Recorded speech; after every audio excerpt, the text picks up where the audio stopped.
Make that big boss less special. It ain't no game, but they saying welcome to the second level. Second level. Second level gaming. Second level. I don't know how much you remember, but the Earth you knew is no more. This world is not safe. The shift has torn it apart. And you have a powerful enemy looking for you. Apex Construct was not a game I had done a ton of research on before playing. I had seen the trailer, Keegan had told me it looked interesting, but honestly, it really wasn't on my radar. After playing through the title, I feel genuine shame at that fact. Apex Construct is an incredibly well put together take on the sci-fi genre and was built from the ground up for VR. And all of this shows in spades. Graphically, I would say it's a step above the average VR title, in part thanks to its unique art style and very focused storytelling. The narrative tale it weaves is actually more impressive than the packaging itself, though. Apex Construct is the story of an Earth gone wrong. You awake in a distorted version of a city under the instructions of a sentient AI by the name of Father.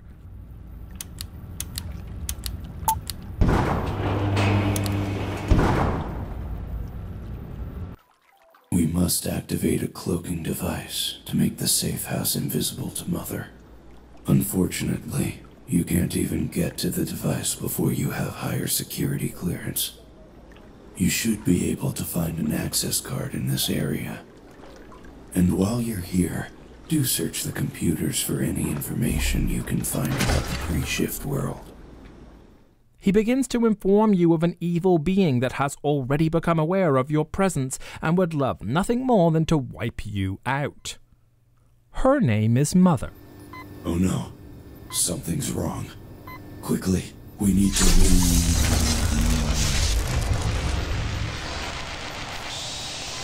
Well, hello there. You must be Father's latest toy. Are you here to cause problems for me, just like the last one? So there you stand, uncertain of who or what you are, two sentient AIs seemingly pitted against one another, one appearing to be a guardian angel of sorts, while the other definitely wants you dead, and has an army of what I can only describe as robot dogs at her disposal. Quickly, take them out.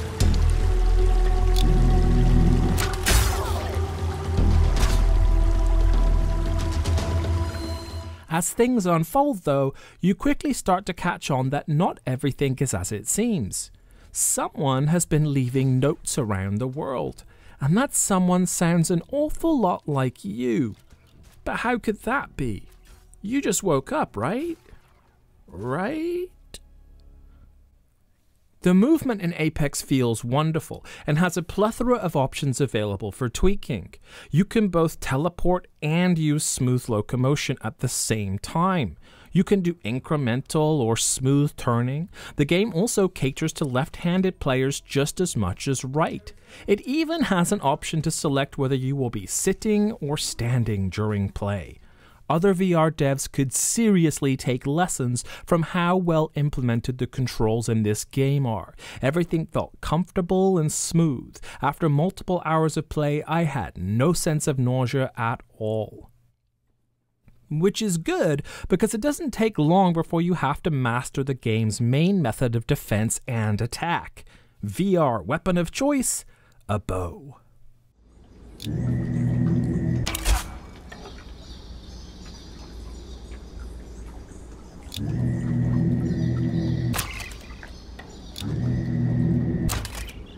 Not just any bow, mind you, a sweet robot bow with inbuilt shield capabilities, multiple arrow types, and a very responsive feel to it. Soon enough it becomes second nature and indispensable to the journey ahead of you.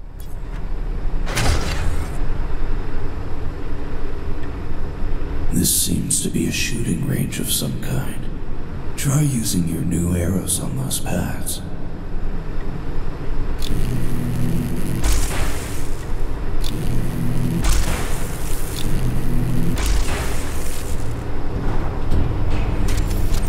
Well, that was unexpected.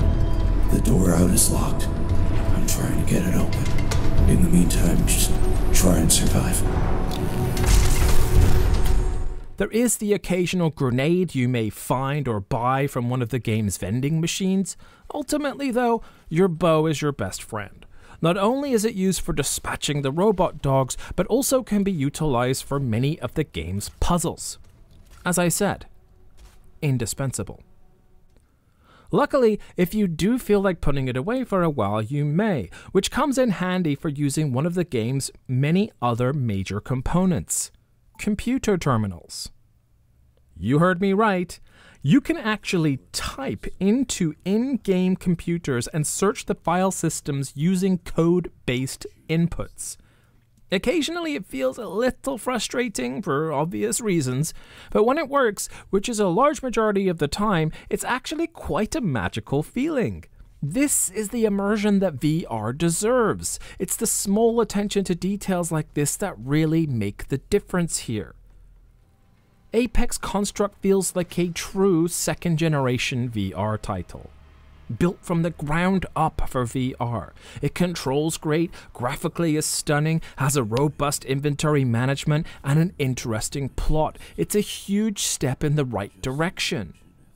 There are secrets to be found here too, high-level intrigue. At one point, I traveled back to a location to see if Mother was still there to talk to, and to my surprise, she actually showed up, and sent extra dogs after me for pissing her off. Oh, you're back. Can't get enough of me, can you? I'm not in the mood for conversation. Go back to the void you came from. You are boring me now. I am sending more troops to take care of you. It was a glorious off-key movement that just added an extra level of depth and longevity to this already curious mystery. I can't remember the last time I was caught so off guard by a game and pleasantly surprised at the way that Apex shook me. Fans of the Souls project, like myself, will undoubtedly feel the same way. This game has so much more polish and wide-scale appeal, though.